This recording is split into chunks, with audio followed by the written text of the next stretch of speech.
Before you click off, I know I look young and why should a lawyer listen to me, but I have 7 years of YouTube experience and I have helped our clients generate hundreds of thousands of dollars through YouTube. And in this video, I'll show you how you can use YouTube as a law firm to generate leads and attract clients completely organically. So let's get into it. So let's start off with why YouTube works so well for lawyers.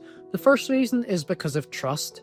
As I've said here, the nature of legal services require trust before someone hires you. So because people are dealing with high stakes situations like divorces, mortgages, things that really impact their life, they need to trust you before they're ever going to actually become a client. Video content helps to do this because if someone watches you for 30, 60, 90 minutes, they feel like they know you know what you're talking about, and therefore by the time they contact you, they already trust you. Another benefit of YouTube is that your content handles objections before they even come up. So in your videos, you can address common concerns that clients have. So for example, a common question people might have is how long does it take a divorce to go from start to finish? But if you have a video on your channel that says, this is how a divorce works step by step, then that question is already answered and the client has one less thing which you need to answer. And a lot of people use YouTube as a search engine. So as I've said here, people are actively looking for solutions, and when they're doing that, they're a warm lead. So if they're searching for things like how to get a mortgage in Florida, how to sue someone in the UK, or really any query you can think of related to law, if they're searching for that, they're looking for an answer. So if you have a video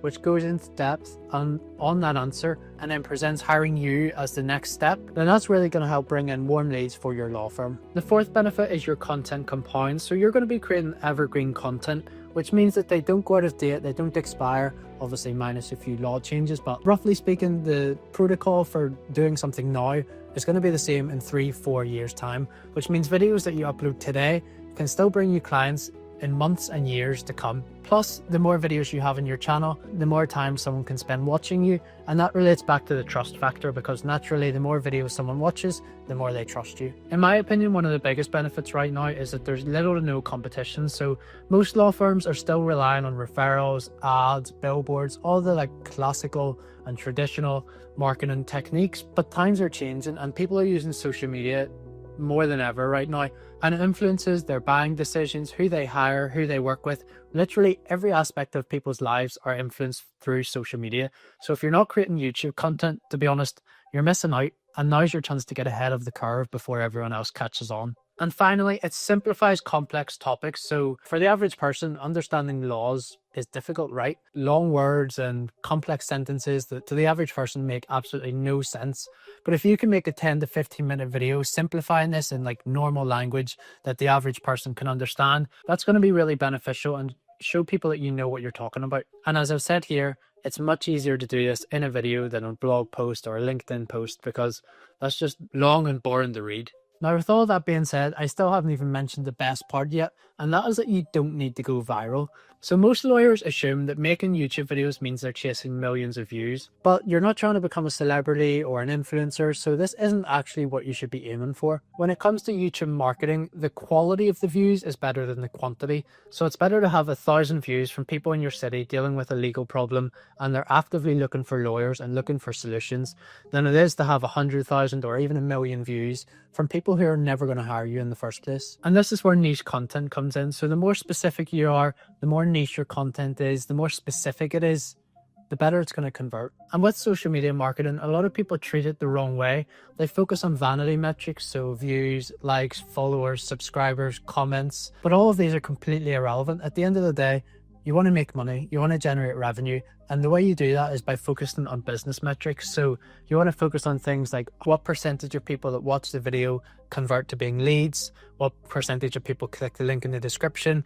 These are how you actually move the needles. So with that being said, let me show you what is actually possible with YouTube. So let's run the numbers behind a sales funnel. This is how the funnel works. People will go on the YouTube homepage, they'll watch your content, and then that naturally builds your authority. From there, you have your lead magnet, which will probably be a consultation call where you'll then get their email, their phone number, and any other details you need to try and convert them in a funnel the way you normally would if you got leads from any other form of marketing. And from there, as they work down your funnels, you will get them on a sales call or a consultation or whatever way you do it. Now, to break down the numbers, let's just say, for example, you're a personal injury lawyer and your average case value is around $5,000. If just 1% of the viewers click the link in the description to go onto your website and book a consultation, and you have a 30% close rate on those consultations. Now, yours might be higher than that, but I think that's roughly the industry standard. So with those two percentages taken into account, with 1,000 views a month, you would sign 3 clients completely from YouTube. And if that's your average case value, that would result in $15,000 in revenue added to your business. And that's achievable with just 4 videos a month, getting around 250 views each, which really isn't a lot at the end of the day. Plus, as I said at the start, your content compounds. So the more videos you have, the more content people can consume. So that means as you build up a library of evergreen content, your videos continue to get views, and when you're still uploading new content, the amount of views you get per month is only going to go up, and therefore the amount of leads you get is only going to go up, the amount of consultations you take is only going to go up, therefore the amount of clients and revenue as a result. YouTube is a long-term game. It's a marathon, not a sprint, and it very much compounds with a snowballing effect because momentum is a massive thing on YouTube. Now, a quick thing here before we keep going. If you're watching this and you're thinking you want to take YouTube seriously, but you're not sure where to start, then I've put together a free resource with 12 video idea templates which can be applied to any niche and any type of law firm, and you can get them for free using the link in the description.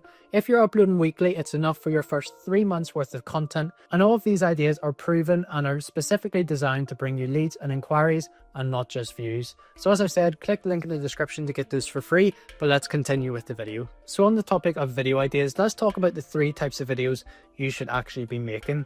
These are search-based content, educational content, and objection handling content. So let's start with the search-based content. As I've said here, these videos rank in YouTube search and bring in people who are actively looking for help. That relates back to one of the benefits of YouTube I said at the start. These guys are going to be warm leads because if they're searching things like this, it's obviously applicable to them and they're looking for a solution and they're looking for it now. So to give you some examples, it could be how to file for divorce in England, what to do after a car accident in Texas, how to get a mortgage in Sydney. And what you'll do throughout those videos is you'll explain the process, explain how it works, and then you'll be saying that, oh, by the way, we actually deal with exactly this. We have X years of experience. We've helped hundreds or thousands of clients go through this exact situation. So if you want our help, click the link in the description to book a free consultation. Moving on to educational content then, these break down complex legal systems step by step in simple terms for the average person to understand. So these are going to be videos that people click from their homepage. They're probably not going to be searching for these, but YouTube's algorithm is good enough to know what's going on in someone's life pretty much. So if these videos are applicable to someone, YouTube will show them to them. So let's go through some examples again. It could be, don't buy a house in Edmonton before watching this video, every copyright law in the US explained in simple terms, or the best way to set up companies in Australia. So they're slightly different from the search-based content examples in the sense of it's a slightly more traditional YouTube title, like it's got superlatives in there like best. It's got an incentive to make the viewer click, like don't buy a house in Edmonton before watching this video. If anyone is in the process of buying a house, they're going to click that video because they want to make sure they're doing nothing wrong. Whereas the search-based examples are more like the question themselves as the title. The third and final piece of content then is objection handling content. So this addresses the most common reasons people have to not hire a lawyer and essentially debunks these myths and explains why hiring a lawyer is actually a good idea. So it could be everything you need to know about hiring a lawyer in Wales, can you file a lawsuit without a lawyer in New Zealand, and how much does it cost to hire a divorce lawyer in Ireland. So pretty much what you would do in these videos is you would explain that like you can do the legal processes yourself, but it's difficult, and if you have no law experience, you're probably going to make mistakes, you're going to do things wrong, and it's going to either delay your case or you could just lose the case completely. So the better idea is to hire a lawyer and then you pitch obviously your consultations. Now usually for other businesses there is a 4th type of content I would recommend making, and this would be case studies, but I don't think it's really applicable to law. I think because of client privileges and the fact that most people probably want to keep their lives private, it would be hard to convince any client to go on a video and talk about how you helped them win their case or you help them go through a legal process. So I think these are the 3 types of videos which are most likely. But that being said, if you're in a situation where it's possible to make case study videos, I would encourage you to do that because these are really good for social proof. So now that you know what types of videos to make, how do you actually turn these viewers into consultations? And the way you do that is through call to actions. I mentioned this briefly in the last section, but essentially we want to try and get people to click the link in the description and take the next step, which is to book a consultation with your law firm.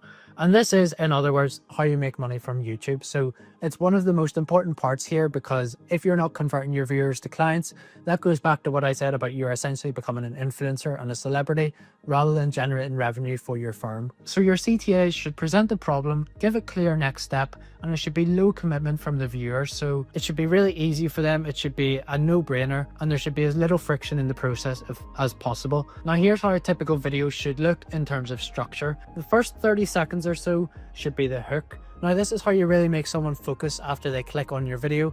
Believe it or not, a lot of people will click off in the first 30 seconds if you don't capture their attention well enough. So you need to make a really bold statement, show why they should trust you, and explain the incentive if they watch the video. Going back to the intro of this video, for example, I said I've helped generate our clients hundreds of thousands of dollars in revenue.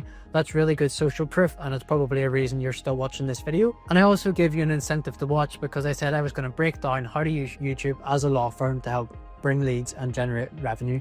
So that's what the hook should do. After that, it should be your first section, which should be 2 to 4 minutes, which is essentially just going to be the first part of the video. So whatever the title is, this is what it's going to be about. Then after 2 to 4 minutes, you want to do a mid-video CTA. So this should be really quick and really brief. You want to do it around 30% of the way into the video. And the reason for this is most people never reach the end of a video. So if you only have a call to action at the end, the vast majority of people are never going to see that. So it's really important that you have a call to action in the middle of your video as well as at the end. After the CTA, then it should be the rest of your body. So I've put here that it should be 7 minutes plus, and this is because a video should be a bare minimum 10 minutes. So if you add up all the sections with the minimums, it would be around that with the 7-minute section after the CTA. But honestly, there's no real upper limit to this. If you want to make a 1-hour video going through an entire legal process from start to finish, by all means do this, because it will convert really, really well. That being said, don't just waffle for the sake of it, and try not to use any legal jargon that the average person isn't going to know what it means. And finally, after you finish the body, it should be your outro and your CTA. So it should wrap up really fast. You don't want it to go on for too long because the person's going to click off. And it shouldn't really be too obvious that it's the end of the video either, because if that's the case, they're going to click off before they hear your offer in full. But it should be just a slightly longer version of the call to action. So it should focus on the pain points of the viewer. So, oh, if you don't hire a lawyer, it might go wrong, this might happen, or you might end up with this. But if you want to see what hiring a lawyer could look like, you can click the link in the description to book in a consultation. So that's how to use content and convert your viewers into clients. But how do you actually create this content? Lawyers are busy people. You probably have so many things going on in your life, and you can't think where you could even get a few hours a week to focus on YouTube from. And that's why it's better to batch content. So if you dedicate 1 or 2 days a month to recording your videos, that's all it takes, and that's it out of your mind for the next 4 weeks. A 10-minute video on average takes around 30 minutes for most people to record, slightly longer at the very start, but it gets quicker as time goes on. So you're looking at around 2 hours per month to actually record. If you're doing everything yourself, like the ideation, the scripting, and every other part of the process, it's probably looking at around 5 hours per video. But honestly, you're probably better getting someone else lower in the firm to do that for you, or hiring freelancers online, because ultimately their hourly rate is going to be much lower than yours. So it makes sense to outsource it and focus on higher ROI tasks. As well as this, you want to focus on consistency over perfection. YouTube is not about being like Hollywood level production. It's about coming across as genuine in your content and actually providing value to the viewer. So if you're recording on your iPhone, that's completely fine. If your background doesn't look like really impressive, that's completely fine. As long as the video is good enough, then it's good enough. And as I've said here, you probably have dozens of questions that you've been asked over the last few weeks or months, which you could make into YouTube videos. And as well as attracting new leads and new clients, anytime one of your current clients has this question, you can send them the video and it'll be much more valuable than just a quick reply via email. Now look, you can definitely take everything I've given you in this video and run, and you'll see success with it.